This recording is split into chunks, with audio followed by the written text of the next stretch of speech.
조선업이 장기 불황을 거쳐 8년 만에 수주 최대치를 기록한 가운데 수주 물량을 소화할 인력이 부족한 게 현실입니다.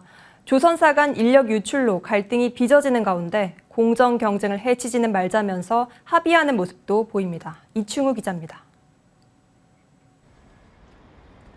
산업은행과 현대중공업그룹이 수주 호황에 따른 인력 확충 경쟁이 부당 인력 스카우트로 치닫지 않도록 상호 합의했습니다. 지난 8일 산은과 산은이 대주주로 있는 대우조선해양, 현대중공업 지주와 현중계열 한국조선해양이 합의 당사자로 참여했습니다.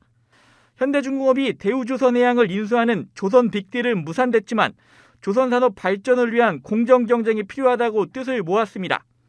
조선빅딜 선결 조건인 기업결합 심사는 지난 1월 유럽연합 심사 문턱을 넘지 못해 불발됐습니다.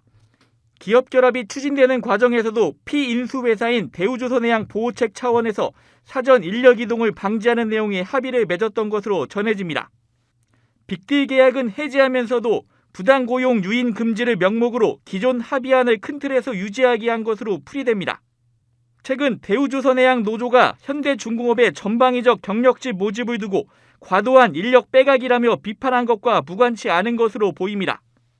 대우조선해양 노조는 앞서 지난 4일 성남에 R&D 센터를 지으며 대규모 경력직을 모집하고 있는 현대중공업 사례를 들어 무분별한 인력 빼가기를 막아야 한다고 목소리를 높였습니다.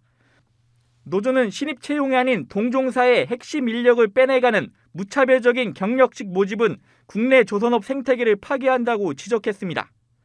장기 불황을 거쳐 8년 만에 한국 조선 수주 실적이 최대치를 기록한 가운데 업계 전반적으로 수주 물량을 소화할 인력이 부족하다고 호소하는 모습입니다.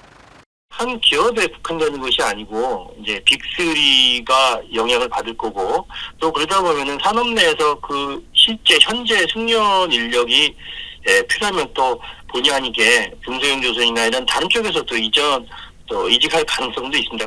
기술 인력, 산업 현장 인력 양쪽에서 모두 이제 필요하는데 산업 차원에서 체계적으로 좀 이제 인력 양성을 좀 해야 되지 않을까 싶습니다.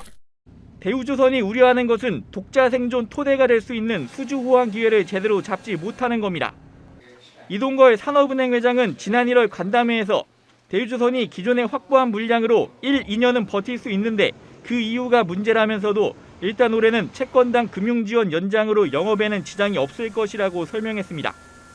산업은행은 이달 안에 대우조선 경쟁력 강화에 대한 전문기관 컨설팅 결과가 나오는 것을 보고 조선산업 재편 무산에 대한 대응책을 발표할 예정입니다. 머니투데이 방송 이충우입니다.